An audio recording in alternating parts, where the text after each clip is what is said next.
Hello. Kalyani.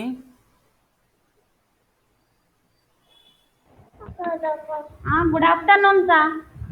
Good afternoon. నీ పద్మిని రాలేదా? Okay. ఆ, ఫస్ట్ వరల్డ్ వార్ అయిపోయిన తర్వాత సెకండ్ వరల్డ్ వార్కి దారి తీసిన పరిస్థితులు అన్నీ మనం డిస్కస్ చేసాం. అంటే జర్మనీ యుద్ధోన్మాదం, తర్వాత ఫ్యాసిస్టులకి ప్రజాస్వామికి మధ్య ఘర్షణ, జపాన్లో సామ్రాజ్యవాదం జపాన్లో సామ్రాజ్యవాదం ఆ తర్వాత రష్యాని ఏకాకిం చేయడం, అంటే చాలా కారణాలు రెండో ప్రపంచ యుద్ధానికి దారితీసాయి. ఎస్పెషల్లీ ఆర్థిక మాన్యం 1929 నుంచి 32 మధ్యకాలంలో వచ్చిన ఆర్థిక మాన్యం రెండో ప్రపంచ యుద్ధానికి ప్రముఖ కారణంగా చెప్పుకుంటాం. ఆ తర్వాత అంటే ఆర్థిక మాంద్యం కారణంగానే ఇటలీలో ముస్సోల్ని, జర్మనీలో హిట్లరు ఇద్దరు నియంతృత్వ పోకడలకు పోయి నియంతృత్వ ధోరణిలో మితిమీరిన స్వార్థంతో పొరుగు రాజ్యాల మీద దాడికి దిగబడి అంతర్జాతీయ శాంతి కోసం ఏర్పడిన నానాజాతి సమితిని నిర్వీర్యం చేసి వీళ్ళు రెండో ప్రపంచ యుద్ధానికి కారకులు అవుతారు. ఎస్పెషల్లీ మూడు అక్షరాజ్యాలు అని చెప్పాను. మూడు అక్షరాజ్యాలు ఏంటవి? Italy Germany Italy Germany Japan. జపాన్లో సైనిక ప్రభుత్వం ఏర్పాటైంది. జర్మనీలో నాజీ పార్టీ, అంటే హిట్లర్ సారథ్యంలో నాజీ పార్టీ దుర్మార్గపు విదేశాంగ విధానం. ఇటలీలో ముస్సోల్ని ఫ్యాసిస్ట్ ప్రభుత్వం, ఫ్యాసిస్ట్ శక్తుల విజృంభణ. వీటి కారణంగా రెండో ప్రపంచ యుద్ధం ప్రారంభమైందని చెప్పుకున్నాం. ఎప్పుడు స్టార్ట్ అయిందని చెప్పుకున్నాం? 1939 సెప్టెంబర్ 1వ తారీఖున 1939 సెప్టెంబర్ 1వ తారీఖున హిట్లర్ పోలాండ్ మీద దాడి చేయడంతో రెండో ప్రపంచ యుద్ధం స్టార్ట్ అయింది. హిట్లర్ పోలాండ్ మీద దాడి ఈ పోలాండ్ మీద దాడి చేయడంతో ఇంకా అప్పటికి అర్థమైపోయింది ఫ్రాన్స్కి, ఇంగ్లాండ్కి, ఏంటి వీళ్ళు ప్రపంచ యుద్ధానికి రెడీ అయ్యారు. అంటే మితిమీరిన స్వార్థంతో హిట్లర్, ముస్సోల్ని దుర్మార్గంగా పొరుగు రాజ్యాల మీద పడ్డారని. ఎందుకంటే అప్పటికే హిట్లర్ ఆస్ట్రియాను ఆక్రమించుకున్నాడు 1938లో. 39లో చెకోస్లోవియాను ఆక్రమించుకున్నాడు. ఇప్పుడు పోలాండ్ని ఆక్రమించుకున్నాడు. ఇక వాళ్ళు కూడా యుద్ధానికి రెడీ అయ్యి ఫ్రాన్స్, ఇంగ్లాండ్ కూడా జర్మనీ మీద యుద్ధం ప్రకటించాయి. అంటే హిట్లర్ ఎప్పుడైతే పోలాండ్ మీద దాడి చేశాడో హిట్లర్ మీద ఫ్రాన్స్, ఇంగ్లాండ్ యుద్ధం ప్రకటించాయి. దీంతో ఆటోమేటిక్గా ఒక్కొక్క దేశం ఒక్కొక్క వైపు, అంటే ఇప్పుడు బ్రిటన్కి సపోర్ట్గా తర్వాత కాలంలో అమెరికా రావడం, ఇంచుమించుగా 26 రాజ్యాలన్నీ మిత్ర రాజ్యాలుగా ఒకవైపు, కేవలం హిట్లరు, ముస్సోల్ని, ఇవతల జపాన్ సైనిక ప్రభుత్వం, ఈ మూడు కలిసి ఒక గ్రూపుగాను అక్షరాజ్యాలుగాను, మిగతా 26 రాజ్యాలు ఏకమయ్యి వీళ్ళకు వ్యతిరేకంగాను యుద్ధం అనేది రెండో ప్రపంచ యుద్ధం ప్రారంభమైంది 1939 సెప్టెంబర్ 1 నుంచి. ఇది ఇంచుమించుగా 6 సంవత్సరాలు కొనసాగింది. 6 ఇయర్స్, 1939 నుంచి 1945 వరకు రెండో ప్రపంచ యుద్ధం కొనసాగింది. అది ఈ పాయింట్స్ నోట్ చేసుకోండి. 1939 సెప్టెంబర్ 1లో ప్రారంభమైన యుద్ధం యాక్చువల్గా 1945 సెప్టెంబర్ 2తో ముగుస్తుంది. చాలా విచిత్రంగా ఇక్కడ సెప్టెంబర్ 1తో మొదలై సెప్టెంబర్ 2తో ముగుస్తుంది. జపాన్ లొంగిపోవడంతో 1945 సెప్టెంబర్ 2తో ముగుస్తుంది. అది ఇంపార్టెంట్.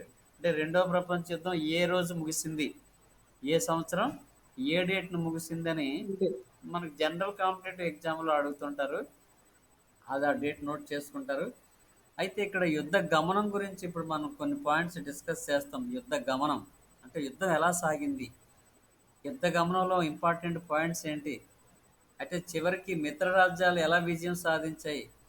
ఈ జర్మనీలో హిట్లరు, ఇటలీలో ముస్సోలిని, యువతల ఆసియా ఖండంలో జపాన్ సైనిక ప్రభుత్వం ఈ మూడు ప్రారంభంలో కొంత విజయం వైపు నడిచినా, అంటే 39లో ప్రారంభమైన యుద్ధం 1942 వరకు వీళ్ళ వైపే సాగింది. 1942 నుంచి వీళ్ళ ఓటమి ప్రారంభమైంది. మిత్ర రాజ్యాలు విజయం వైపు ప్రయాణం సాగించాయి. అవి ఎలాగో చూద్దాం మామూలుగా. ఇప్పుడు 1939లో ఆ సెప్టెంబర్ 1న పోలాండ్ మీద దాడి చేశాడు కదా హిట్లర్. దాడి చేసిన తర్వాత దాన్ని ఏమంటారంటే బ్రిడ్జ్ క్రీక్ అంటారు. అంటే మెరుపు దాడి. అంటే సడన్గా ఒకేసారి సైన్యంతో పాటు విమాన దాడులు కూడా జరపడం, ఉక్కిరి బిక్కిరి చేయడం అనమాట. అవతల దేశస్తులు కోలుకునే లోపే, ఏం జరుగుతుందో తెలుసుకునే లోపే వీళ్ళు ఆక్రమించేసే ఒక స్ట్రాటజీ. దాన్ని ఏమంటారంటే బ్రిడ్జ్ క్రీక్ అంటారు. బ్రిడ్జ్ క్రీక్ అంటే మెరుపు దాడి. అది రాసుకోండి, మెరుపు దాడి. అయితే హిట్లర్ ఎప్పుడైతే పోలాండ్ ఆక్రమించుకున్నాడో, రష్యా మరోవైపు నుంచి అది కూడా కొంత దాడులకు దిగబడుతుంది. అయితే మొదట పోలాండ్ ఆక్రమించుకున్న తర్వాత కొంత గ్యాప్ వస్తుంది. గ్యాప్ ఏంటంటే, అంటే సడన్గా యుద్ధం కొద్ది రోజులు ఆగిపోయింది. దాన్ని ఫోరీ వార్ అంటారు. అంటే there was a pause. Pause అంటే ఒక ఆగిపోవడానికి పాజ్ అంటాం కదా మనం, ఏదైనా సెల్ ఫోన్లో అక్కడ మనం పాజ్లో పెడతాం కదా ఆపడాన్ని. అలాగే రెండవ ప్రపంచ యుద్ధం సడన్గా మధ్యలో ఒక 5-6 నెలల పాటు గ్యాప్ వచ్చింది. దాన్ని పోనీ వార్ అంటారు. పిఓఎన్ఈవై, పోనీ వార్. అంటే ఒకసారిగా సైలెన్స్, నిశ్శబ్ద వాతావరణం, ఎటువంటి దాడులు ఆక్రమణలు జరగకుండా ఉండిపోయింది పోనీ వార్ అని. అది ఆఫ్టర్ 5 మంత్స్, అదే 5 మంత్స్ సేపు ఆగిపోతుంది. తర్వాత మళ్ళీ 1940లో మళ్ళీ హిట్లర్ మళ్ళీ అగైన్ దాడులు ప్రారంభిస్తాడు. ఏంటంటే అవి నార్వే, డెన్మార్కు, హాలండ్, బెల్జియం, ఈ 4 రాజ్యాలని ఆక్రమిస్తాడు. తర్వాత డెన్మార్క్ అంటే స్కాండినేవియన్ దేశాల్లో ఉంటుంది. అక్కడ స్వీడన్, నార్వే, ఫిన్లాండ్, డెన్మార్క్ అని స్కాండినేవియన్ దేశాలు అవి. అక్కడ డెన్మార్క్ని, అలాగే హాలండ్ అంటే డచ్ వారు అంటాం కదా, హాలండ్, తర్వాత బెల్జియము, ఈ ఈ 4 రాజ్యాల్ని 1940లో ఆక్రమిస్తాడు హిట్లర్.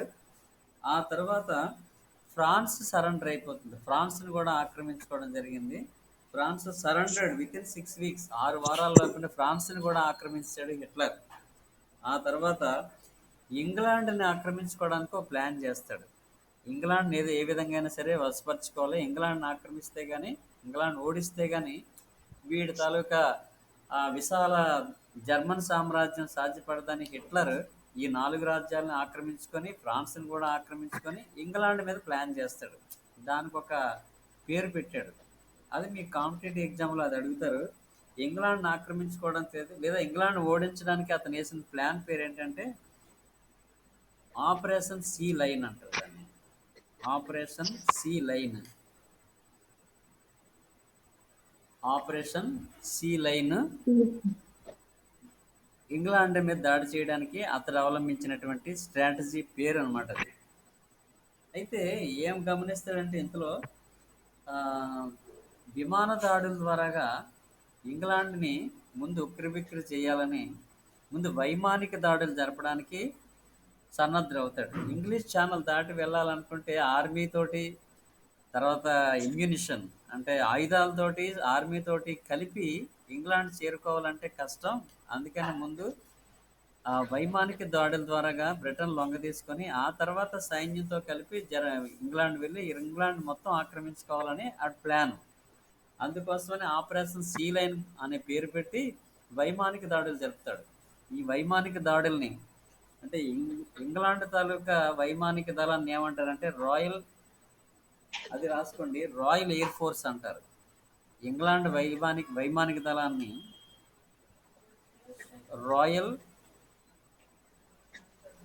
రాయల్ ఎయిర్ ఫోర్స్ అని ఇంగ్లాండ్ వైమానిక దళాన్ని అంటారు.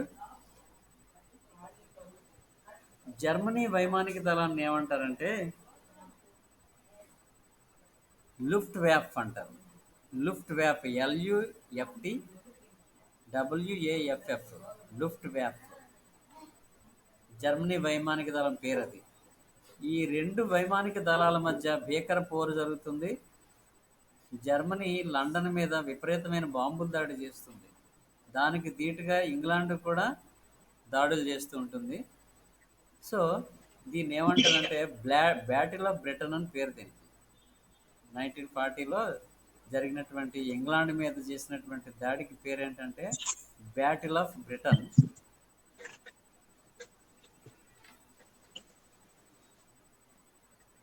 అయితే ఈ టైంకి బ్రిటన్ ప్రధానిగా విన్స్టన్ చర్చిల్ ఎన్నికవుతాడు.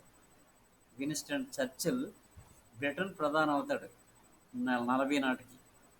విన్స్టన్ చర్చిల్ తాలూకా రేడియోలో ప్రసంగం విని బ్రిటన్ ప్రజలందరూ కూడా ఏకదాటి మీద నడిచి యూత్ అంతా కలిసి వైమానిక దాడిని ధీటుగా ఎదుర్కోవడానికి ఈ విన్స్టన్ చర్చిల్ తాలూకా రేడియో ప్రసంగాలు ప్రజలను బాగా దేశభక్తి వైపు, అంతేకాకుండా వాళ్ళలో ఒక ఉత్సాహం, తెగింపు, దేశాన్ని రక్షించుకోవాలనే ఒక దేశభక్తి అన్నీ కూడా డెవలప్ అవుతాయి. వాళ్ళు ఎట్టి పరిస్థితుల్లోనూ కూడా జర్మనీకి లొంగకూడదని ధీటుగా ఎదుర్కొంటారు చర్చిల్ ప్రసంగాలు విన్న తర్వాత. అంటే చర్చిల్ ఆ విధంగానే పాపులర్ అవుతాడు. Winston Churchill, the president of England 1940 during the second world war అనమాట.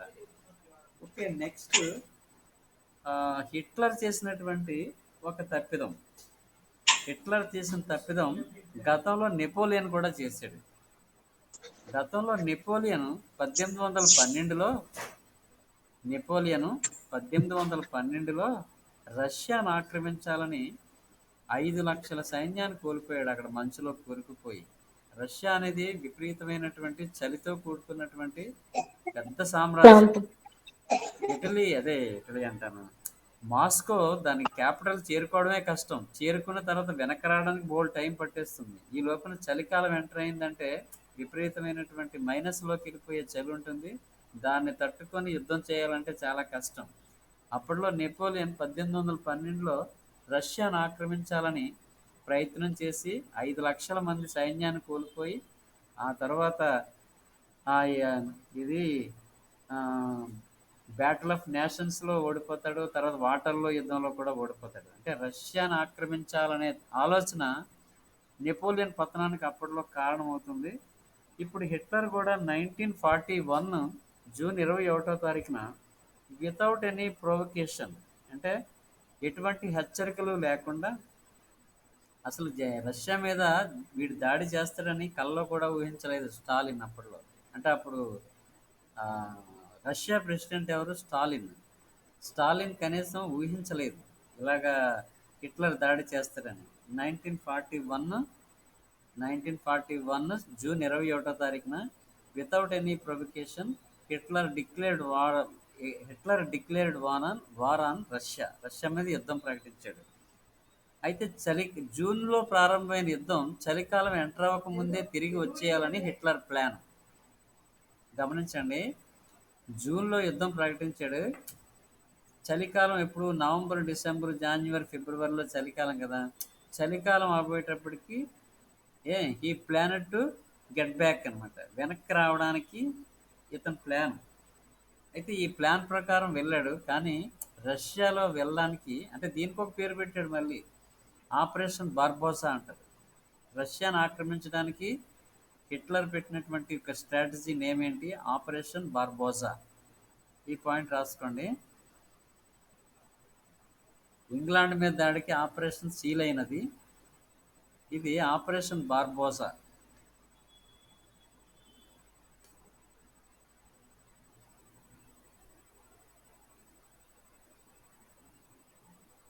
అయితే రష్యాను ఆక్రమించడం అంత ఈజీ కాదు. రష్యా విశాలమైన సామ్రాజ్యం. అక్కడ ఉన్నటువంటి ఆనకట్టలు, లేకపోతే నదులు, ఆ విశాలమైనటువంటి మైదానాలు దాటుకుంటూ మాస్కో వైపు ప్రయాణిస్తుంటే లేట్ అయిపోతుంది ఆటోమేటిక్. ఎందుకంటే వాళ్ళు రష్యన్ సైన్యం కూడా ప్రారంభంలో ఎక్కువగా రెసిస్టెన్స్ ఇవ్వరు, లోపలికి రానివ్వడానికి అలౌ చేస్తారు. లోపలికి అలౌ చేసిన తర్వాత మళ్ళీ వెనక్కి వెళ్ళడానికి వీలు లేకుండా వాళ్ళు కమ్యూనికేషన్ అంతటినీ కూడా ధ్వంసం చేసేస్తారు. ముందేమో లోపలికి శత్రు సైన్యం లోపలికి వెళ్ళే వరకు ఎలవ్ చేస్తారు. అలాగ వెనక్కి తగ్గుతూ ఉంటారు. శత్రు సైన్యం జర్మనీ సైన్యం అలా లోపలికి వెళ్తూనే ఉంది మాస్కో వైపు. వీళ్ళు ఎప్పుడైతే లోపలికి వచ్చేస్తుంటారో బ్యాక్ సైడ్ నుంచి ఇంకో స్ట్రాటజీ ఏంటంటే రష్యాకి స్కార్చ్డ్ ఎర్త్ పాలసీ అంటారు దాన్ని. స్కార్చ్ ఎర్త్ పాలసీ అది రాసుకోండి. రష్యా అవలంబించినటువంటి విధానం రెండో ప్రపంచ యుద్ధంలో జర్మనీ సైన్యానికి వ్యతిరేకంగా అవలంబించిన విధానం స్కార్చ్డ్ ఎర్త్ పాలసీ అని. ఇవి కాంపిటేటివ్ ఎగ్జామ్లో అడుగుతారు. స్కార్చ్డ్ ఎర్త్ పాలసీ.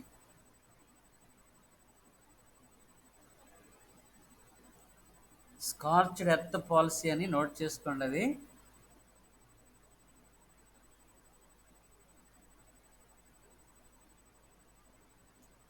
ఏంటి స్కాచ్ డెత్ పాలసీ అంటే కమ్యూనికేషన్ దోషం చేయడం. అంటే లోపలికి వచ్చిన శత్రు సైన్యం బ్యాక్ వెళ్ళడానికి వీలు లేకుండా they destroyed all the communication of infrastructure. అంతేకాకుండా వాళ్ళకి ఆహారం కూడా అందకుండా చేస్తారు. అంటే ఇంత భారీ సైన్యానికి, లక్షల్లో ఉన్న సైన్యానికి ఫుడ్ అవైలబిలిటీ కూడా లేకుండా చేస్తారు. కమ్యూనికేషన్ కూడా డెస్ట్రాయ్ చేస్తారు. ఇది ఇది శత్రు సైన్యం ప్రారంభంలో గ్రహించలేరు. లోపలికి వెళ్ళిన తర్వాత వెనక్కి రావడం కష్టమైపోతుంటుంది. ఇంకా ఆహారం కొరత ఏర్పడుతుంది. అసలే చలికాలం ఎంటర్ అయ్యే లోపు మళ్ళీ బ్యాక్ వచ్చేయాలని ప్లాను. కానీ వీళ్ళు ఇంకా పూర్తిగా మాస్కోకి చేరకముందే చలికాలం ఎంటర్ అయిపోతుంది. చలికాలం ఎంటర్ అయిపోయిన తర్వాత పరిస్థితి ఎలాగుంటుంది? ఈ సైన్యం కనీసం ఎక్విప్మెంట్ తీసుకెళ్ళలేదు. అంటే చలిని ఎదుర్కొనే డ్రెస్సులు, సెపరేట్ డ్రెస్సులు వేసుకోవాలి. ఆ డ్రెస్సులు తీసుకెళ్ళలేదు. సరిపడా ఆహార దినుసులు కూడా సరిగా ప్లానింగ్ లేదు. దానివలన చలిలో అక్కడ మొత్తం సైన్యం అంతా కూడా నిర్వీర్యం అయిపోయి ఆహారం లేక, చలికి తట్టుకోలేక మొత్తం 1,00,000 మంది సైన్యంతో లొంగిపోతాడు అక్కడ. 1,00,000 మంది సైన్యంతో ఈ ఈ సైన్యానికి పావు చావో అనే అతను జనరల్, జర్మనీ సైన్యానికి నాయకత్వం వహించిన పావు చావో అనేవాడు 1,00,000 మంది సైన్యంతో సరెండర్ అయిపోతాడు స్టాలిన్కి. అక్కడ రష్యన్ గవర్నమెంట్కి ఈ సరెండర్డ్ విత్ 1,00,000 సోల్జర్స్. ఇంకా అంతకుముందు లక్షల మంది చచ్చిపోయారు. చివరిగా 1,00,000 మంది సైన్యంతో లొంగిపోతాడు పావు చావో అన్న అతను. సో ఈ విధంగా రష్యా దండయాత్ర హిట్లర్ తాలూకా ఆర్మీ ఆత్మస్థైర్యాన్ని దెబ్బతీస్తుంది. అపారమైనటువంటి సైన్యాన్ని కోల్పోతారు. హిట్లర్ తాలూకా సైన్యం దానిలోని బలహీనతలన్నీ కూడా ప్రపంచానికి తెలిసిపోయాయి.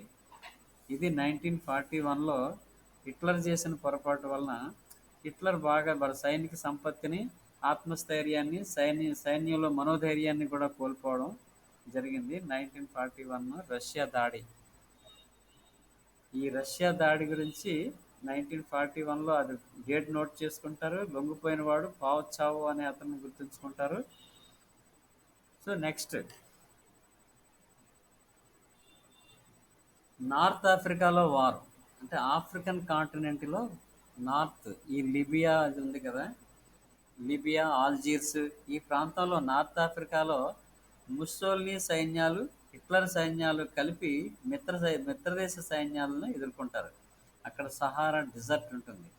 ఆ డిజర్ట్లో ఈ యుద్ధాలు జరుగుతాయి. అక్కడ జర్మనీ సైన్యానికి హెడ్ ఎవరంటే రోమెల్. పేరు రాసుకోండి, ఎర్విన్ రోమెల్. జర్మనీ సైన్యాధిపతి ఎర్విన్ రోమెల్.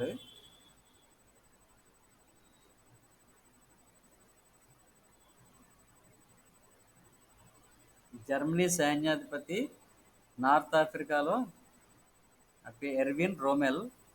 ఇతనికి ఒక బిరుదు ఉంది, డిజర్ట్ ఫాక్స్ అని ఇతనికి పేరు. అంటే అతని యుద్ధ నీతికి, ఆ యుద్ధంలో వేసే స్ట్రాటజీలు, ఆ ప్లానింగ్కి అద్భుతంగా ప్లాన్ చేస్తాడంట శత్రు సైన్యాలు ఎదుర్కోవడానికి. అందుకని డిజర్ట్ ఫాక్స్ అని ఇతనికి బిరుదు ఉంది. ఎర్విన్ రొమెల్కి డిజర్ట్ ఫాక్స్ అనే బిరుదు. అయితే ఈ ఎర్విన్ రొమెల్ స్ట్రాటజీస్కి ఆపోజిట్గా మిత్రదేశ సైన్యాలు వాళ్ళు ఎవరంటే మాంట్గోమరీ అలెగ్జాండర్. వీళ్ళ నాయకత్వంలో మాంట్గోమరీ అలెగ్జాండర్ నాయకత్వంలో బ్రిటన్ సైన్యం భారతదేశ సైన్యం, ఆస్ట్రేలియా, న్యూజిలాండ్ ఈ 4 దేశాల సైన్యాలు ఎదుర్కొంటాయి అక్కడ డెజర్ట్ ఫాక్స్ని. ఏవేవి? బ్రిటన్, ఇండియా, అంటే భారతీయ సైనికులు కూడా అక్కడ పోరాడుతున్నారు ఇంగ్లాండ్ తరపున. బ్రిటన్, ఇండియా, ఆస్ట్రేలియా, న్యూజిలాండ్ ఈ 4 దేశాల సైన్యాలతో వీళ్ళ లీడర్స్ మాంట్గోమరీ, అలెగ్జాండర్. వీళ్ళు కలిపి, అంటే ఈ 4 దేశాల సైన్యాలు ఈ ఇద్దరు కమాండ్లో, అంటే ఈ ఇద్దరు యొక్క డైరెక్షన్లో ఈ ఎర్విన్ రొమెల్ డిజర్ట్ ఫాక్స్ అంటాం కదా, వాడిని ఎదుర్కొని అతను ఓడించడం జరిగింది. అక్కడ ఆ యుద్ధం పేరు కూడా ఇంపార్టెంట్. అది ఆ, ఆ యుద్ధం పేరు రాసుకోండి. ఎల్ ఎలమెయిన్ అంటారు దాన్ని. ఎల్ ఈఎల్ రాసి గ్యాప్ ఇచ్చి ఎలమెయిన్ అని. ఎల్ ఎలమెయిన్ యుద్ధంలో ఓడిస్తారు ఈ డిజర్ట్ ఫాక్స్ని. 1942 అక్టోబర్ 23న 1942 అక్టోబర్ 23న ఎర్విన్ రొమెల్ని, అంటే డిజర్ట్ ఫాక్స్ అని బిరుదు కదా, వాడిని అక్టోబర్ 23న ఓడించడం జరిగింది. ఎల్ ఎలమెయిన్ వార్ పేరు ఎల్ ఎలమెయిన్. తర్వాత battle of Atlantic war. Atlantic సముద్రం మీద యుద్ధం జరిగింది మళ్ళీ మిత్ర దేశాలకి, జర్మనీకి. అట్లాంటిక్ సముద్రంలో ఏంటంటే వారు ఈ హిట్లర్ తాలూకా సబ్మెరిన్స్ యూ బోట్స్ అని పేరు. హిట్లర్ తాలూకా సబ్మెరిన్ పేరు యూ బోట్స్. ఈ యూ బోట్స్ ఏం చేస్తాయి అంటే సముద్రంలో అది ప్రయాణం చేసేటప్పుడు కనపడవు, లోపలికి ఉంటాయి. సడన్గా పైకి వచ్చి శత్రువుల మీద దాడి చేస్తుంటాయి అవి. సబ్మెరైన్స్ అనేవి పైకి కనపడవు కదా, సముద్రంలో నీటి పైభాగాన్ని అవేమి కనపడవు. నీటి పైభాగం నుంచి లోపలికి ఉండిపోతాయి సబ్మెరైన్స్. సో సడన్గా పైకి వస్తాయి వాళ్ళు అనుకుంటే, ఆ సడన్గా పైకి వచ్చి వార్ చేయడం.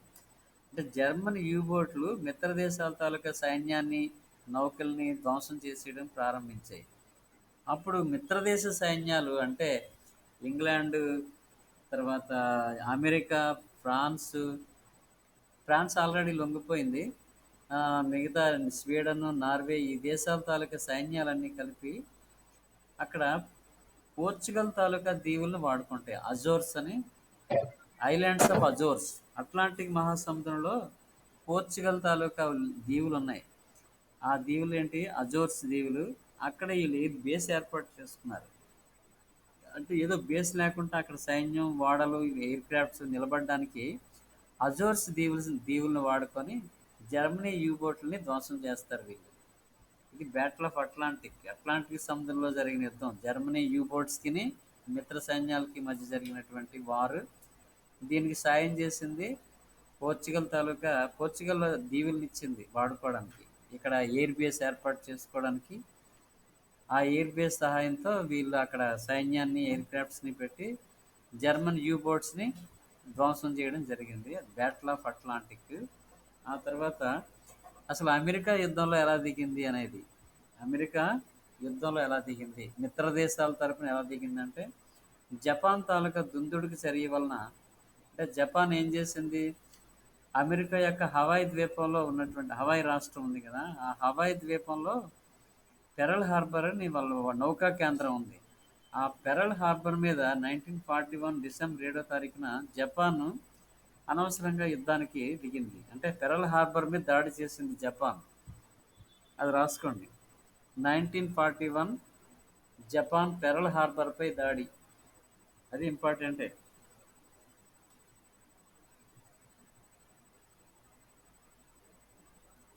మీరు ఇందులో కొన్ని స్క్రీన్ షేర్ చేస్తాను, కొన్ని ఇంపార్టెంట్ చూడండి, అవి స్క్రీన్ షేర్ చేస్తాను చూడండి.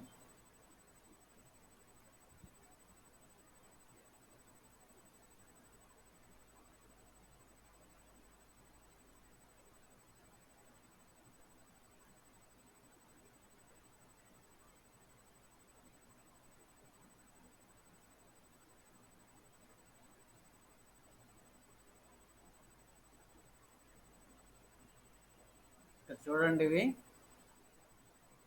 వరల్డ్ వార్ 2 వార్ తాలూకా సీన్స్ ఇవన్నీ కూడా ఫ్యాక్ట్స్ సమ్మరీ హిస్టరీ అని అక్కడ సెకండ్ వరల్డ్ వార్లో సైన్య సమీకరణ వాళ్ళ స్ట్రాటజీస్ ఇవన్నీ కూడా సెకండ్ వరల్డ్ వార్కి సంబంధించినటువంటి అనేక సీనరీస్ ఇవన్నీ ఎవ్రీథింగ్.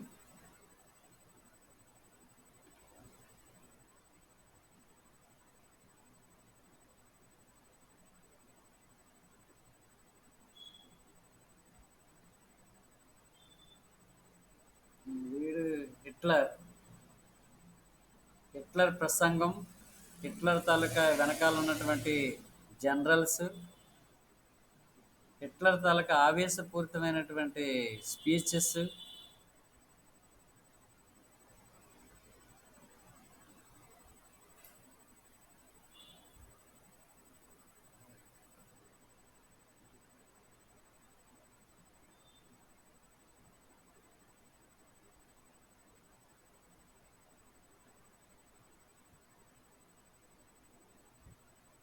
ఎయిర్ క్రాఫ్ట్స్,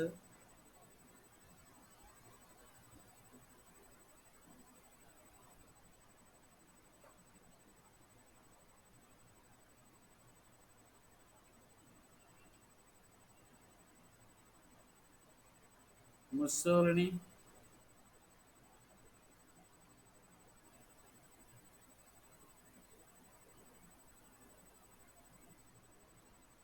హిట్లర్ మంతనాలు,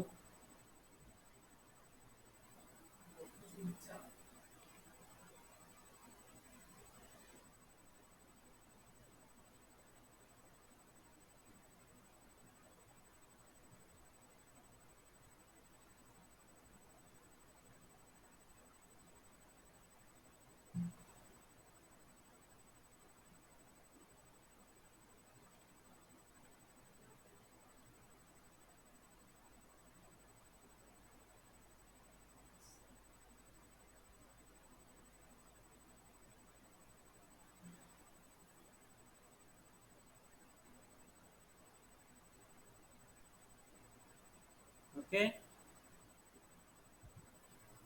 These are the important events took place in the Second World War.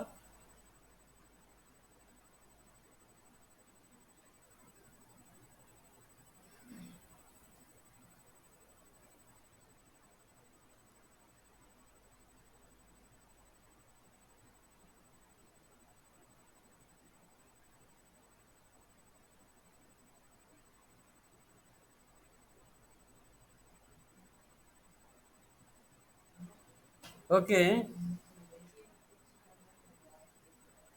తరువాత అదే జపాను పెరల్ హార్బర్ మీద దాడి చేయడం, అక్కడ అనేక మంది అమెరికన్ పౌరులు చనిపోయారు.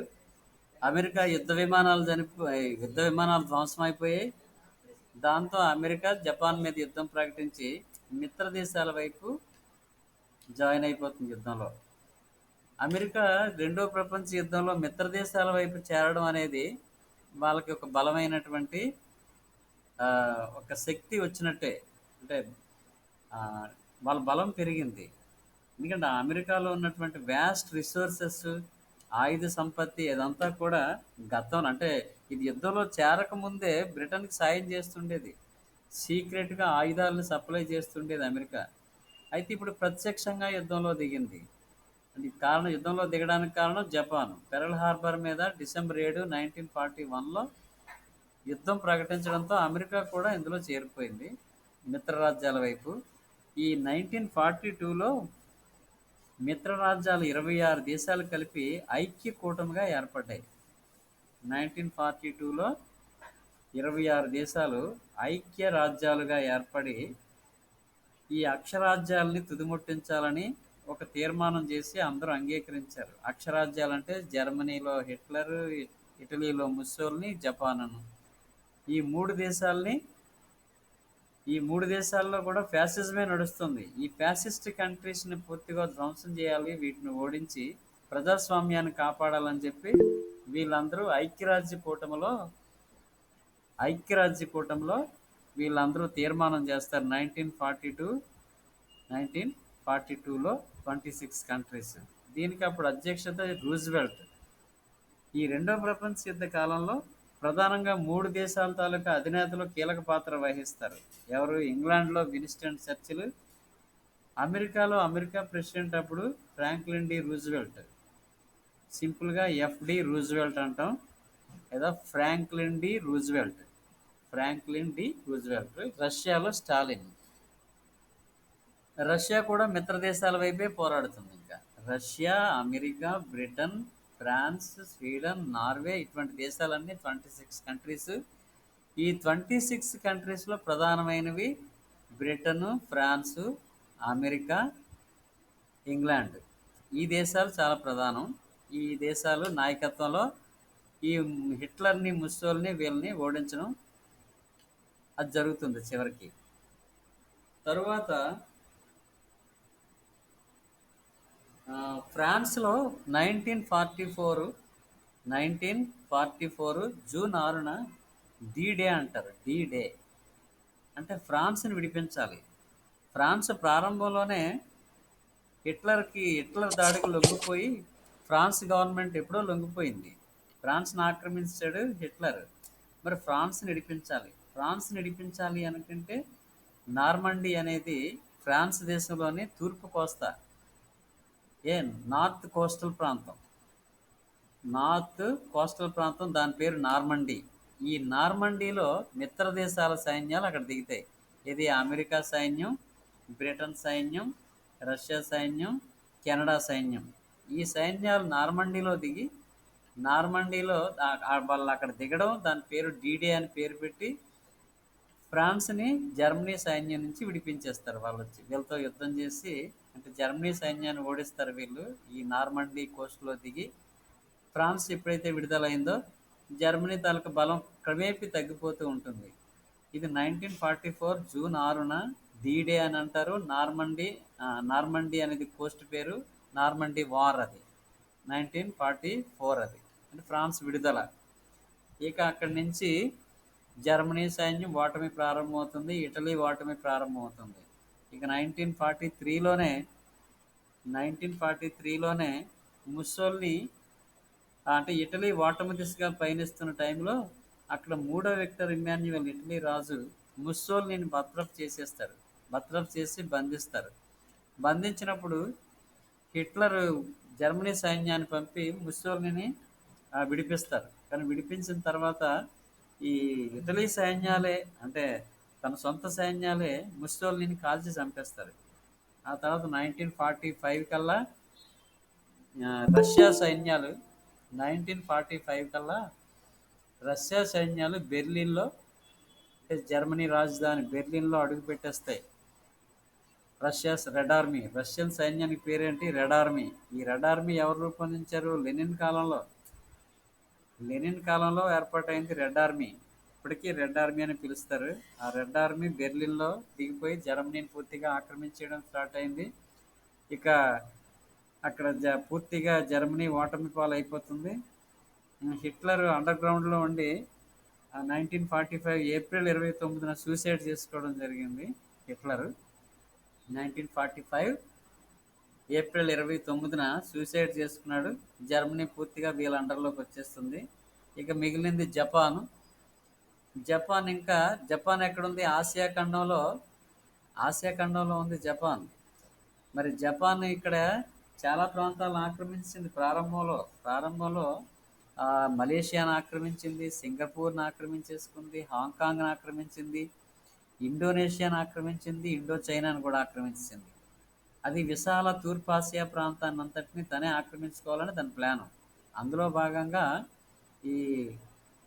ఇప్పుడు చెప్పినటువంటి మలేషియా, సింగపూరు, హాంకాంగ్ ఇవి ఇంగ్లాండ్ తాలూకు వలసలు. మలేషియా, సింగపూరు, హాంకాంగ్ అనేవి ఇంగ్లాండ్ వలసలు. అన్నింటినీ ఆక్రమించేసింది. అక్కడ పసిఫిక్ దీవులు, అమెరికా తాలూకు పసిఫిక్ దీవులు కొన్ని ఉన్నాయి. అక్కడి నుంచి అమెరికా సైన్యాన్ని తరిమేసి ఆ దీవులను ఆక్రమించేసుకుంది. తర్వాత ఇండో చైనా, వియత్నాం ప్రాంతాన్ని ఆక్రమించేసుకుంది. ఇలాగా మొత్తం ఇండియాను కూడా ఆక్రమించుకోవడానికి రెడీ అవుతుంది జపాన్. ఈ పరిస్థితుల్లో 1945లో ఇక అక్కడ ఫ్రాంక్లిన్ డి రూజ్వెల్ట్ ఏప్రిల్లో 1945 ఏప్రిల్లో చనిపోతాడు. Franklin D Roosevelt, FD Roosevelt America president 1945లో ఏప్రిల్లో చనిపోతాడు. అక్కడ ఈ అమెరికా ప్రెసిడెంట్గా నెక్స్ట్ ట్రూమన్ ట్రూమన్ అనే అతను ఎన్నికవుతాడు. ట్రూమన్ రాసుకోండి. 1945లో ట్రూమన్ అమెరికా ప్రెసిడెంట్గా ఎన్నికవుతాడు. Truman ordered to drop a atom bomb on Japan cities అన్నమాట. కొత్తగా ఎన్నికైనటువంటి అమెరికా ప్రెసిడెంట్ అప్పటికి సైలెంట్గా సీక్రెట్గా అణుబాంబు తయారైంది అదే అమెరికాలో అణుబాంబు తయారీ పూర్తయింది. కాకపోతే దాని శక్తి సామర్థ్యాలు తెలియదు. అణుబాంబు ఎంత వినాశనాన్ని చేస్తుంది, ఎంతమందిని చంపగలదు, దాని ప్రభావం ఎంతవరకు ఉంటుంది ఇంకా టెస్ట్ చేయలేదు. కానీ అణుబాంబు తయారీ పూర్తయిపోయింది. అయితే ఇంక జపాన్ మామూలుగా లొంగట్లేదు. ఎంత యుద్ధం చేసినా జపాన్ లొంగట్లేదు. ఈ పరిస్థితుల్లో కొంతమంది మినిస్టర్స్ సలహా ఇస్తారు ట్రూమన్కి, అమెరికా ప్రెసిడెంట్కి. రెండో ప్రపంచ యుద్ధం ఎంత వేగం ముగిస్తే అంత మంచిది. జపాన్ని లొంగదీయాలనుకుంటే ఈ పరిస్థితుల్లో వేగంగా లొంగదీయాలి. యుద్ధానికి ఫుల్ స్టాప్ పెట్టాలి అంటే ఈ కొత్తగా తయారు చేసినటువంటి అణుబాంబుల్ని జపాన్ మీద ప్రయోగించాలని చాలామంది సలహా ఇస్తారు ట్రూమన్కి. అప్పుడు ట్రూమన్ ఓకే అంటాడు. ఓకే అన్నప్పుడు 1945 ఆగస్టు 26వ తారీఖున ఆగస్టు 6 1945 ఆగస్టు 6న హిరోషిమా నగరం మీద మొట్టమొదటి అణుబాంబు వేయడం జరిగింది. 1945 August 6 first atom bomb was dropped on Hiroshima city. It killed thousands of people. వేల కొలది జనాభా చనిపోయారు. ఆఫ్టర్ 3 days, అంటే August 9th, after 3 days Nagasaki మీద మరొక బాంబు, రెండో అణుబాంబు. అక్కడ కూడా ఆ సిటీ అంతా కూడా, ఇవన్నీ బాంబే, కలకత్తా లాంటి మెట్రోపాలిటన్ సిటీస్. అప్పటికే ఆ రెండు సిటీస్ విధ్వంసానికి గురయ్యి థౌజండ్స్ ఆఫ్ పీపుల్ చనిపోయారు. ఇంకా వేల కొలది జనాభా ఈ రేడియేషన్కి గురైపోయి అంగవైకల్యం పొంది ఇప్పటికీ బాధపడుతున్న సందర్భాలు ఉన్నాయి. ఎప్పుడైతే హిరోషిమా, నాగసాకి, అంటే ఆగస్టు 6, ఆగస్టు 9 ఈ 2 తారీఖుల్లో 2 నగరాలని ధ్వంసం చేయడంతో Japan unconditionally surrender to the allied ఆర్మీకి. అలైడ్ ఆర్మీ అంటే మిత్ర దేశాల ఆర్మీకి సడన్గా అన్కండిషనల్గా ఎటువంటి కండిషన్ పెట్టకుండా జపాను రెండో ప్రపంచ యుద్ధంలో ఓటమిని అంగీకరిస్తూ సంధి సంప్రదింపులకి అంగీకరిస్తుంది. అంటే మేము ఓడిపోయామని ప్రకటిస్తూ సంధి మీద సంతకాలు చేయడానికి జపాన్ సరెండర్ అయిపోయింది. అప్పుడు 1945 సెప్టెంబర్ 2వ తారీఖున ఈ రెండో ప్రపంచ యుద్ధం పరిసమాప్తం అన్నమాట. అక్కడ ఈ అంటే ఆగ్నేయాసియా ప్రాంతం, ఇదంతా ఆగ్నేయాసియా ప్రాంతంలో ఇక్కడ యుద్ధానికి నాయకత్వం వహించింది మిత్ర దేశాల సైన్యాధిపతి అతను మెకార్థర్ అనే అతను. డగ్లస్ మెకార్థర్ ఈ సర్వ సైన్యానికి హెడ్. అతనికి జపాను ప్రతినిధులకి ముస్సోరి అనే నౌకలో ఈ సంధి సంప్రదింపులు, సంతకాలు జరుగుతాయి. మిస్సోరి అనే యుద్ధ నౌక, మిత్ర దేశాలకు చెందిన మిస్సోరి అనే యుద్ధ నౌకలో ఈ ఒప్పందం మీద సంతకాలు చేశారు సెప్టెంబర్ 2వ తారీఖున. అప్పుడు రెండవ ప్రపంచ యుద్ధం పరిసమాప్తం అవుతుంది 1945 సెప్టెంబర్ 2. సో ప్రారంభమైంది సెప్టెంబర్ 1, సెప్టెంబర్ 2తో అంతమైంది. అంటే ఆఫ్టర్ 6 years వార్ కంటిన్యూ అయింది, 6 సంవత్సరాల పాటు. అయితే ఈ మధ్యలో అంటే రెండవ ప్రపంచ యుద్ధం జరుగుతూ ఉండగానే అంటే మొదటి ప్రపంచ యుద్ధం తర్వాత నానాజాతి సమితి ఏర్పాటు అయింది కదా, మీకు తెలిసి ఉంటుంది. నానాజాతి సమితి రెండవ ప్రపంచ యుద్ధాన్ని ఆపలేకపోయింది. అంటే it failed to stop the second world war. దానికి కారణం అందులో ఉన్నటువంటి సభ్యదేశాలే కారణం అని చెప్పుకున్నాం. అంటే నానాజాతి సమితి వైఫల్యానికి అనేక కారణాలు ఉన్నాయి. దాన్ని కాపాడవలసిన దేశాలే దాన్ని నిర్వీర్యం చేశాయని కంచె చేనుమేసినట్టుగా జర్మనీ ఇదేంటిది, ఇంగ్లాండు, జపాను, ఇటలీ, ఈ జర్మనీ ఈ దేశాలన్నీ కూడా వాళ్ళ సొంత ప్రయోజనాలకే ప్రాముఖ్యతనిచ్చి అవే పక్క రాజ్యాల మీద దాడికి దిగినప్పుడు నానాజాతి సమితి ఏమీ చేయలేకపోయింది. అది ఫెయిల్ అయింది కదా. అది ఫెయిల్ అవడం వల్ల రెండో ప్రపంచ యుద్ధం వచ్చింది. ఇప్పుడు మరొక అటువంటి పరిస్థితి రాకూడదు, మరొక యుద్ధం రాకూడదు, మరొక ప్రపంచ యుద్ధం రాకూడదు. అందుకోసం మరొక ఏదైనా ప్రపంచ శాంతి కోసం ఒక సంస్థను స్థాపించాలని ప్రయత్నాలు ప్రారంభమయ్యాయి. అంటే రెండో ప్రపంచ యుద్ధం జరుగుతూ ఉండగానే మరొక ప్రపంచ శాంతికి మరొక ఆర్గనైజేషన్ ఉండాలని చెప్పి చర్చలు ప్రారంభమయ్యాయి. అందులో భాగంగా మొట్టమొదటిది 1942లో 1942లో అట్లాంటిక్ చార్టర్ రూపొందించబడింది. ఎవరెవరికి? రూజ్వెల్ట్, ఇంగ్లాండ్ ప్రధాని Winston Churchill, FD Roosevelt America president Franklin D రూజ్వెల్ట్కి, ఇంగ్లాండ్ ప్రధాని విన్స్టన్ చర్చిల్కి మధ్య అట్లాంటిక్ సముద్రంలో ఒక నావలో ప్రయాణం చేస్తూ చర్చలు జరుపుతారు. అది అట్లాంటిక్ చార్టర్గా రూపొందుతుంది. అట్లాంటిక్ చార్టర్లో ఏంటంటే ఆ, ప్రపంచ శాంతి, అంటే ప్రపంచ శాంతి కోసం ఒక ఆర్గనైజేషన్ ఉండాలని, దేశాలు ఘర్షణ వచ్చినప్పుడు, తగాదాలు వచ్చినప్పుడు చర్చల ద్వారాగా పరిష్కరించుకోవాలని, విదేశీయానం స్వేచ్ఛగా, అంటే సముద్రయానం కూడా స్వేచ్ఛగా ఉండాలి, అలాగే వలసలకి స్వతంత్రం ప్రకటించాలని, ఈ విధంగా ప్రపంచ శాంతిని కాంక్షించి కొన్ని పాయింట్స్ వాళ్ళు రూపొందించారు. దాన్ని అట్లాంటిక్ చార్టర్ అని పేరు. 1942లో ఈ అట్లాంటిక్ చార్టర్ జరిగింది. ఆ తర్వాత 1944లో అమెరికాలోని డంబర్టన్ ఓక్స్ 1944లో డంబర్టన్ ఓక్స్ సమావేశం జరిగింది. డంబర్టన్ ఓక్స్, అది రాసుకోండి. ఈ పాయింట్స్ మరి స్పీడ్గా అలాగ అయిపోతుంది, మీరు రాసుకోవాలి. ఈ ముందు పాయింట్ అట్లాంటిక్ చార్టర్ రాసుకోవాలి. అట్లాంటిక్ చార్టర్ 1942 ఎవరెవరి మధ్యదో రాసుకోవాలి. విన్స్టన్ చర్చిల్, ఎఫ్డి రూజ్వెల్ట్ మధ్య జరిగిన చర్చలు ప్రపంచ శాంతి కోసం కొన్ని నిబంధనలు రూపొందించారు. అది అట్లాంటిక్ చార్టర్ 1942. ఫస్ట్ అది రాసుకోండి.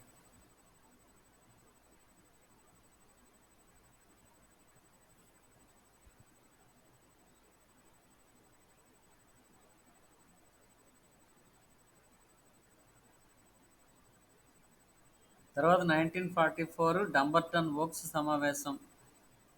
ఇక్కడ ఐక్యరాజ్య సమితి రూపురేఖల గురించి చర్చిస్తారు. అంటే ప్రపంచ శాంతి కోసం ఐక్యరాజ్య సమితి ఏర్పాటు గురించి, దాని నిర్మాణం గురించి ఒక తీర్మానాన్ని ఆమోదించారు. డంబర్టన్ ఓక్స్ సమావేశంలో ఐక్యరాజ్య సమితి ఏర్పాటుకు తీర్మానం చేయడం జరిగిందని రాసుకోండి.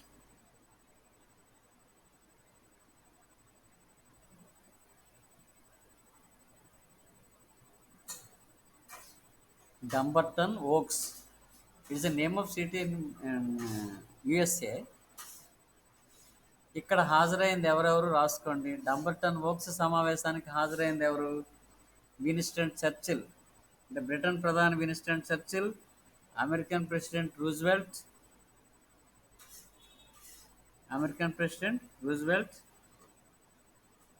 రష్యా ప్రెసిడెంట్ స్టాలిన్, రష్యా నుంచి స్టాలిన్, చైనా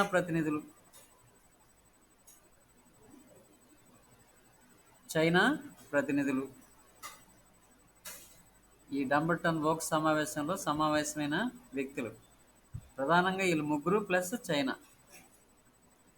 చర్చిలో రూజ్వెల్ట్, స్టాలిన్తో పాటు చైనా, అది రాసుకున్నారా? 1944 ఇది.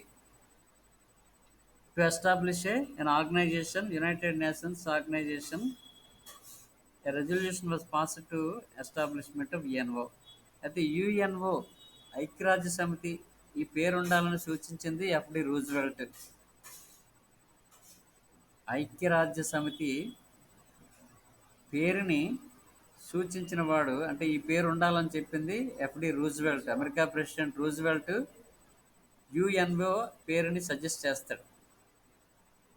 యునైటెడ్ నేషన్స్ ఆర్గనైజేషన్స్ అని Roosevelt suggested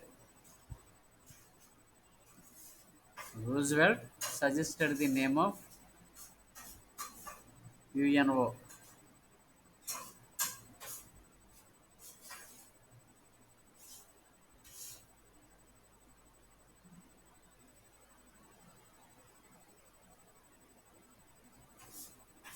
తర్వాత 1945 శాన్ ఫ్రాన్సిస్కోలో ఏప్రిల్‌లో శాన్ ఫ్రాన్సిస్కోలో యుఎన్ఓ చార్టర్ మీద యుఎన్ఓ చార్టర్ మీద సంతకాలు చేస్తారు, ఆమోదిస్తారు. అంటే యుఎన్ఓలో ఏ ఏ నిబంధనలు ఉండాలి, సభ్యత్వం ఎలాగా, అంగాల గురించి అన్నిటి గురించి శాన్ ఫ్రాన్సిస్కోలో యుఎన్ఓ చార్టర్ రూపొందించబడింది. దాని మీద 51 దేశాలు సంతకాలు పెడతాయి. యుఎన్ఓ చార్టర్ మీద సంతకాలు పెట్టినవి 51 దేశాలు శాన్ ఫ్రాన్సిస్కోలో చార్టర్ను ఆమోదించారు.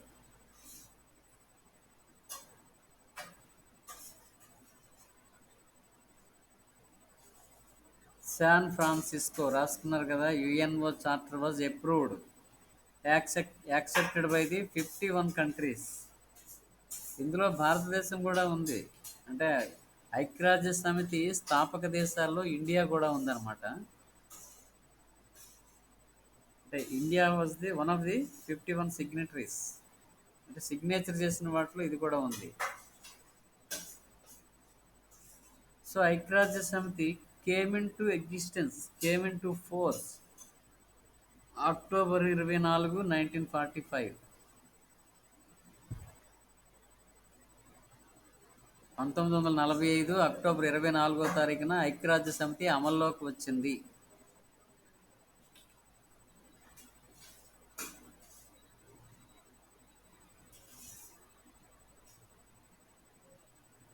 ఐక్యరాజ్య సమితి 1945 అక్టోబర్ 24న అమల్లోకి వచ్చింది. దీని మొదటి సమావేశం లండన్లో జరిగింది. ఐక్యరాజ్య సమితి మొదటి సమావేశం లండన్లో జరిగింది. అది రాసుకోండి.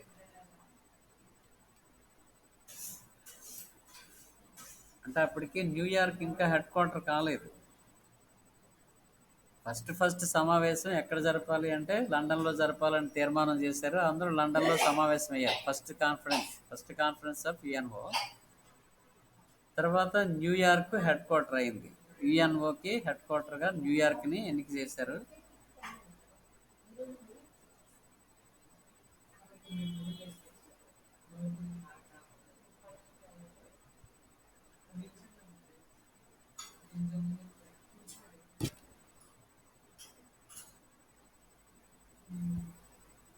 సో ఐక్యరాజ్య సమితి ఎక్కడి నుంచి ప్రారంభమవుతుంది?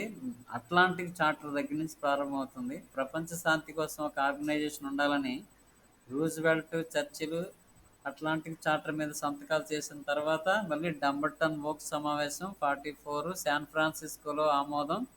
ఇది అక్టోబర్ 24, 45న అమల్లోకి రావడం. సో ఐక్యరాజ్య సమితి అంగాలు ఏమిటి, దాని విధులు ఏంటి, ఆశయాలు, విజయాలు, ఇది తర్వాత నెక్స్ట్ మీ సిలబస్లో లాస్ట్ చాప్టర్ ఇది. ఈ 6th సెమ్లో లాస్ట్ చాప్టర్ యుఎన్ఓ ఐక్యరాజ్య సమితి తాలూకా ఆశయాలు, అది సాధించిన విజయాలు, అది ఎదుర్కొంటున్న సవాళ్ళు ఏంటి, ఈ ఓవరాల్గా మనం ఇది డిస్కస్ చేద్దాము. సో ఈరోజు ఈ పాయింట్స్ అన్నీ మీరు నోట్ చేసుకోవాలి.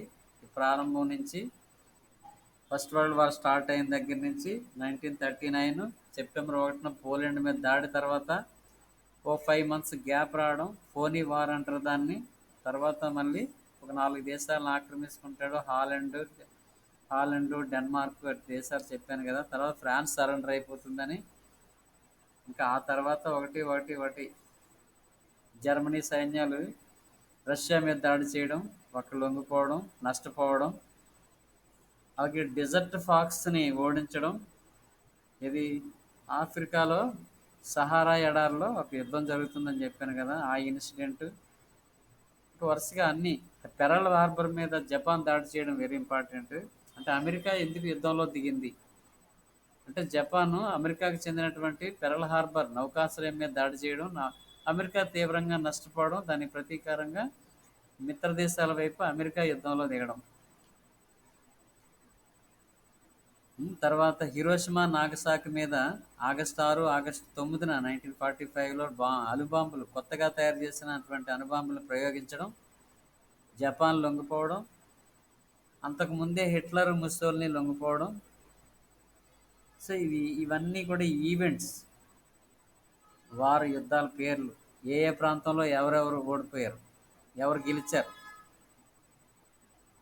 How the second world war ended, UNO starting. అంటే రెండో ప్రపంచ యుద్ధం తాలూకా ప్రధాన ఫలితం అని ఏమిటని అడిగితే ఐక్యరాజ్య సమితి ఏర్పాటు అని రాసుకోవాలి.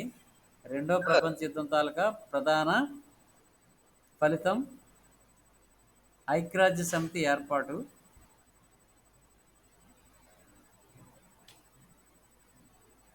ఓకే. తర్వాత ఇంకొక ఫలితం ఏంటంటే రెండు సూపర్ పవర్స్ ఏవి? America, Russia. అమెరికా, రష్యా రెండు సూపర్ పవర్స్గా ఎదుగుతాయి. అమెరికా, రష్యా రెండు సూపర్ పవర్స్గా ఎదుగుతాయి. గతంలో ఫ్రాన్స్, ఇంగ్లాండు పవర్ఫుల్ కంట్రీస్. అంటే రెండో ప్రపంచ యుద్ధానికి ముందు ఐరోపాలో అంతటినీ చక్రం తిప్పేవి, ఐరోపాలో ప్రధానంగా బలమైన దేశాలు ఇంగ్లాండు, ఫ్రాన్సే. కానీ రెండో ప్రపంచ యుద్ధం తర్వాత ఆ రెండు ప్లేస్ని రష్యా, అమెరికా ఆక్రమిస్తాయి. ఇంగ్లాండు, ఫ్రాన్స్ వీక్ అయిపోతాయి. సూపర్ పవర్స్గా అమెరికా, రష్యా ఎదుగుతాయి. సో ఇది రెండో ప్రపంచ యుద్ధం ఫలితాల్లో అదొకటి. ఫస్ట్ది ఐక్యరాజ్య సమితి ఏర్పాటు, ప్రపంచ శాంతి కోసం ఐక్యరాజ్య సమితి ఏర్పాటు ప్రథమ ఫలితంగా చెప్పుకుంటాం. ఇక ఆ తర్వాత జర్మనీ యుద్ధానికి కారణం కదా, హిట్లర్ సూసైడ్ చేసుకొని చచ్చిపోయాడు. హిట్లర్ తాలూకా ఇంకా మిగతా మంత్రులు ఉంటారు కదా, హిట్లర్ ఫాలోవర్స్, వాళ్ళందరినీ న్యూరెంబర్గ్ అనే నగరంలో చాలామందిని ఉరి తీయడం జరిగింది. అక్కడ యుద్ధ నేరస్తులకి విచారణ చేపట్టారు. న్యూరెంబర్గ్ ఇది చాలా ఇంపార్టెంటే. జర్మనీలో హిట్లర్ తాలూకా ఫాలోవర్స్ని శిక్షలు విధించింది, విచారణ జరిపింది న్యూరెంబర్గ్ అనే నగరంలో.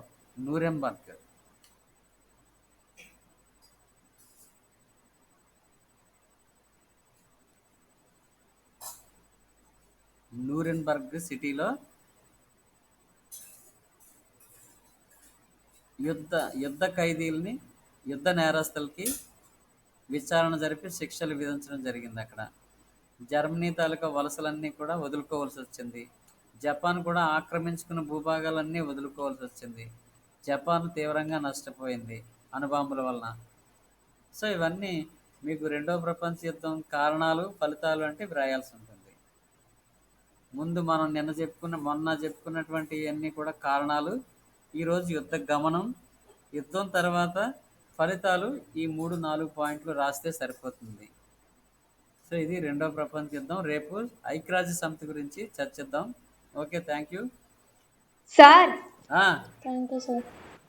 సార్ నేను ఎస్ తీస్తా సరే హెచ్ సార్. వినండి, మంచిదేనమ్మా. Okay sir. ఓకే, మీకు బోర్డు నాలెడ్జ్ వస్తుంది. చాలా ఇంపార్టెంట్ పాయింట్సే రాసుకోండి. ఇవి మీ కాంపిటేటివ్ ఎగ్జామ్లో బాగా పనిచేస్తాయి. Okay okay sir. Okay, thanks. Okay, welcome.